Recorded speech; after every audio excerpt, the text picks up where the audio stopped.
so much. Because I just saw part of the question was also directed at me on the issue of allegation of monies being misappropriated. So the first thing is that every donation that we collected under the Baba Ahmed campaign were paid directly into the campaign account. And I can categorically state here, there is no Nigerian, living or dead, who gave Aisha Yusufu a single kobo. Not at all. Even His Excellency that we were doing anything for would not give us anything to collect. He had to pay into his account. So for us, we're very strict. I'm sure you heard what Mr. Century did talk about. We're very strict in terms of ensuring that everything, we're skeptical. We put ourselves on the line and ensure that every dime that was collected was paid into it. Just to give a little bit of an experience, there were some people who wanted to give monies directly and I didn't collect. There were some who even reported me to His Excellency, Mr. Peter Obi, sitting right there. So there is no money, but if there's anyone that has any money somewhere, please, we really want to let them come forward. We love that. Thank you.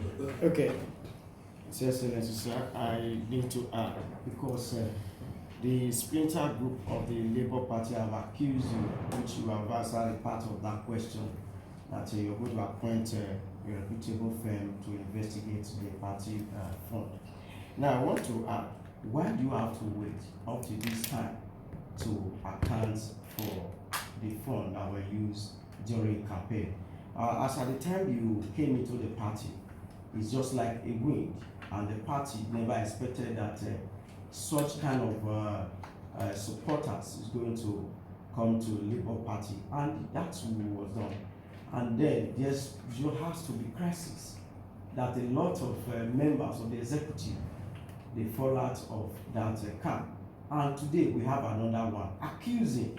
She was part of, I asked her the question, she was part of the executive, but now she has fallen. She is telling us that about 3.5 billion were realized during the 23 elections. So why did you have to stay? Because they have accused you of concealing corruption in the Labour Party. Thank you. So a follow-up to that, that is Ms. Opara. She was categorical that you attended some of the meetings where she raised this issue as the national leader of the party, and that it was not resolved.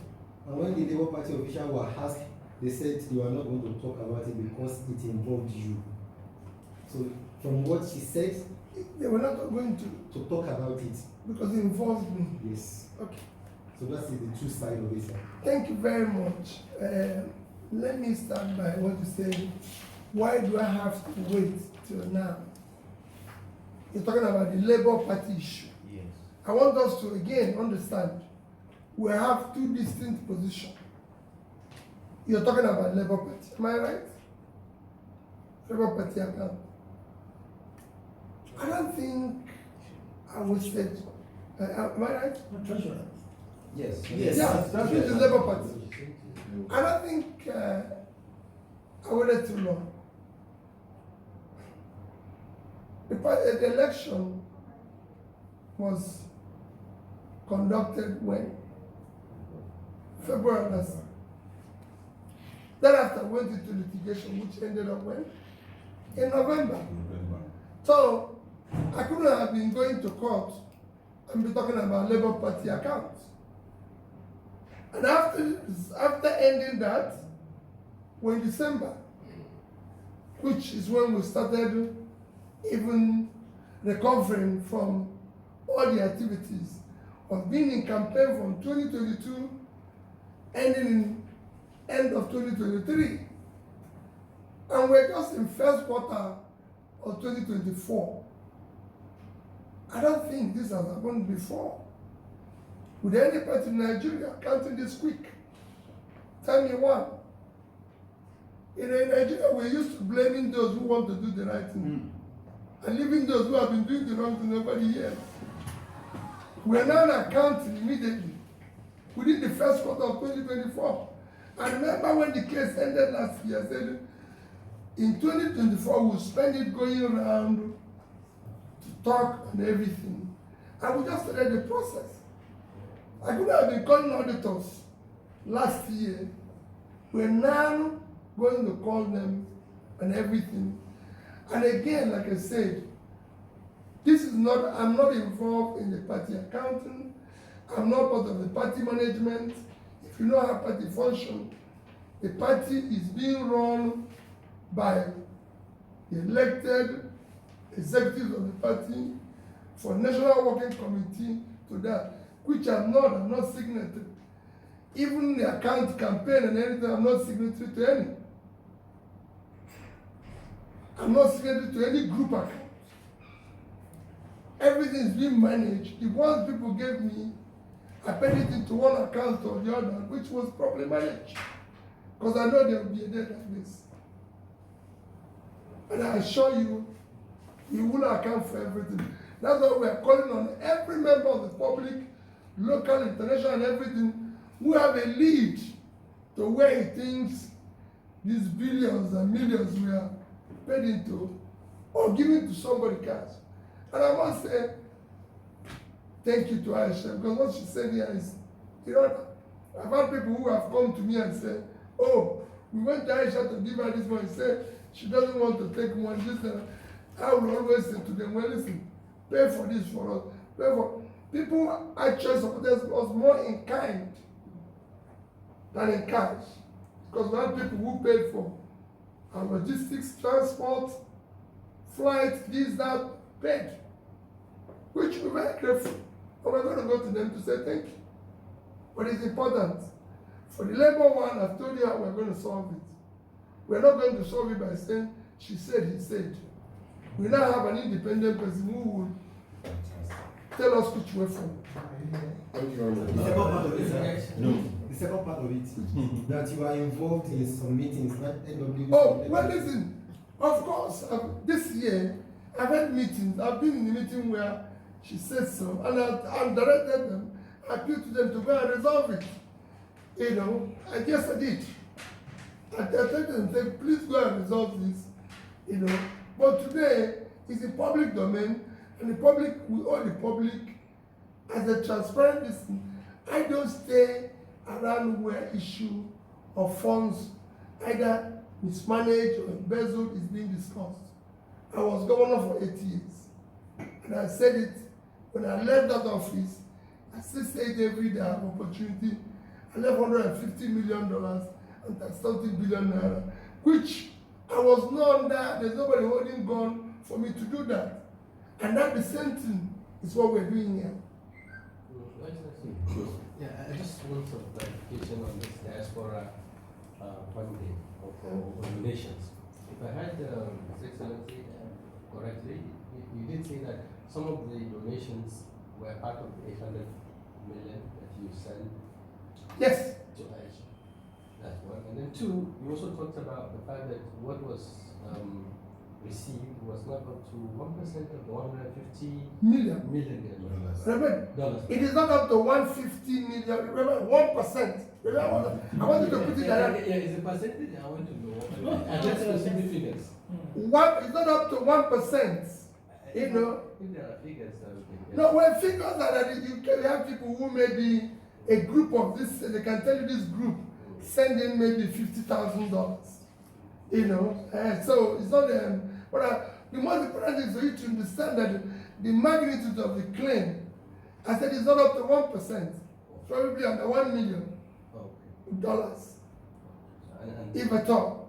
And put together is what you channel it. No, I said part of it. Because some actually came in kind again. But I would cut as the nation. Some people brought some, they paid, who can say, oh, you're doing this. Why don't you pay for this for us? We're looking for somebody who has done maybe t-shirts for us and everything. People, we had more support in kind than in cash. You know, we had all sorts of various support. We are counting here in Aisha's on his crowdfunding. And he told you what they received, because it is in crowdfunding that people say we receive 200 billion. Yeah. So we want to know the account where the monies are paid into, because people might have opened the account in our name unknown to us. Yes.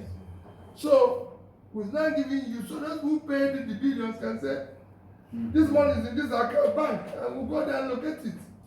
Because there's nothing possible the way things are in this country. Somebody must have opened an account in our name and anything. And Last question. Point. Oh, okay. Is that, okay. Okay, go on.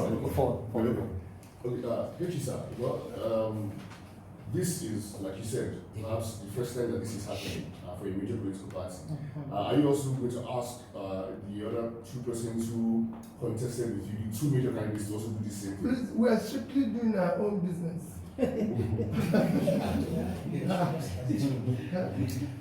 Okay, perhaps just one from my side, sir. There have been a lot of talks about opposition candidates forming a merger in order to, you know. Today is our council. So you don't talk about state of the nation? If you miss it, We miss it. We take on the shine of what we Yeah. want. Go and make another report. Operation. No. let Another day, not Yeah, today. let me plead with you Yes. people. Let's report this.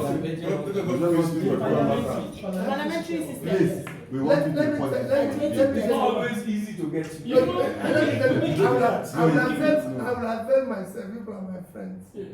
Take it that you have me now. I will avail myself in the shortest possible time because it's important that we talk about the state of the nation. Today I want us to talk about this and I want you to accompany us there. I hope that accompany us where we're going to talk about issue of one of the most critical areas of development.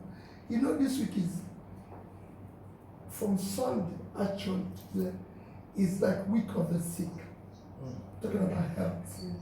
So I want us to visit maybe a primary health care center and everything and see how things are. And then I can make about comments about budget support, budget for funding, health sector, and then we'll take it from there. Thank you. Yes, sir. You will look for me.